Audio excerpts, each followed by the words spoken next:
ನೆರೆ ರಾಜ್ಯದಲ್ಲಿ ಕೊರೋನಾ ರೂಪಾಂತರ ತಳಿಯ ಆರ್ಭಟ ಹೆಚ್ಚಾಗಿದೆ. ಇದರ ಹಿನ್ನೆಲೆ ಕರ್ನಾಟಕದಲ್ಲೂ ಸೋಂಕು ಹರಡುವ ಭೀತಿ ಶುರುವಾಗಿದೆ. ಹೀಗಾಗಿ ಕೋವಿಡ್ ಎದುರಿಸಲು ಹುಬ್ಬಳ್ಳಿಯ ಕಿಮ್ಸ್ ಸಿದ್ಧವಾಗಿದ್ದು, ಈಗಾಗಲೇ ರೋಗಿಗಳಿಗೆ 100 ಬೆಡ್ ಮೀಸಲು ಇರಿಸಿದೆ. ಕರ್ನಾಟಕದಲ್ಲಿ ಕೊರೋನಾ ಆತಂಕ ಕ್ಷಣಕ್ಕೂ ಹೆಚ್ಚಾಗ್ತಿದೆ. ಜಿಲ್ಲೆಯಿಂದ ಜಿಲ್ಲೆಗೆ ವ್ಯಾಪಿಸುತ್ತಿದೆ.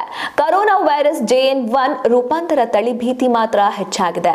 ರಾಜ್ಯದಲ್ಲಿ ಕೋವಿಡ್ ಮತ್ತೆ ಮೆಲ್ಲಗೆ ಶುರುವಾಗಿದ್ದು, ವಿವಿಧ ಜಿಲ್ಲೆಗಳಲ್ಲಿ ಪಾಸಿಟಿವ್ ಕೇಸ್ಗಳು ಪತ್ತೆ ಆಗ್ತಿವೆ. ಈಗಾಗಲೇ ಜಿಲ್ಲಾ ಹಾಗೂ ತಾಲೂಕು ಆಸ್ಪತ್ರೆಗಳಿಗೆ ಆರೋಗ್ಯ ಇಲಾಖೆ ಸುತ್ತಲೇ ಹೊರಡಿಸಿದ್ದು, ಎಲ್ಲ ಸಿದ್ಧತೆ ಮಾಡಿಕೊಳ್ಳುವಂತೆ ಸೂಚನೆ ನೀಡಿದೆ.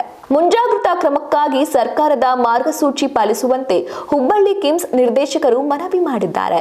ಹುಬ್ಬಳ್ಳಿಯ ಕಿಮ್ಸ್ ಅಲ್ಲಿ ಮುಂಜಾಗ್ರತಾ ಕ್ರಮ ಕೈಗೊಂಡಿದ್ದು, ಕೋವಿಡ್ ಎದುರಿಸಲು ಸಿದ್ಧತೆ ಮಾಡಿಕೊಳ್ಳಲಾಗುತ್ತಿದೆ. ಕೋವಿಡ್ ರೋಗಿಗಳಿಗಾಗಿ 100 ಬೆಡ್ ಮೀಸಲಾಗಿದ್ದು, 60 ಆಕ್ಸಿಜನ್, 40 ಬೆಡ್ ಆಕ್ಸಿಜನ್ ಜೊತೆಗೆ ICU ವ್ಯವಸ್ಥೆ ಮಾಡಲಾಗಿದೆ. ಈಗಾಗಲೇ ವೈದ್ಯರೊಂದಿಗೆ ಮೀಟಿಂಗ್ ಮಾಡಿರುವ ನಿರ್ದೇಶಕರು ಕೋ ಅಟೆಂಡರ್ ನೇಮಕ ಮಾಡಿದೆ. ಕೋವಿಡ್ ಎದುರಿಸಲು ಎಲ್ಲ ರೀತಿಯಲ್ಲಿ ಸಿದ್ಧತೆ ಮಾಡಿಕೊಂಡಿದ್ದೇವೆ. ರೋಗಿಗಳಿಗಾಗಿ 100 ಬೆಡ್ ಮೀಸಲಾಗಿದೆ.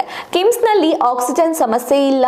40 KL ಫ್ಲಾಟ್ ನಮ್ಮಲ್ಲಿ ಇದೆ ಎಂದು ಕಿಮ್ಸ್ ನಿರ್ದೇಶಕ ಕಮ್ಮರ್ ಹೇಳಿದ್ದಾರೆ.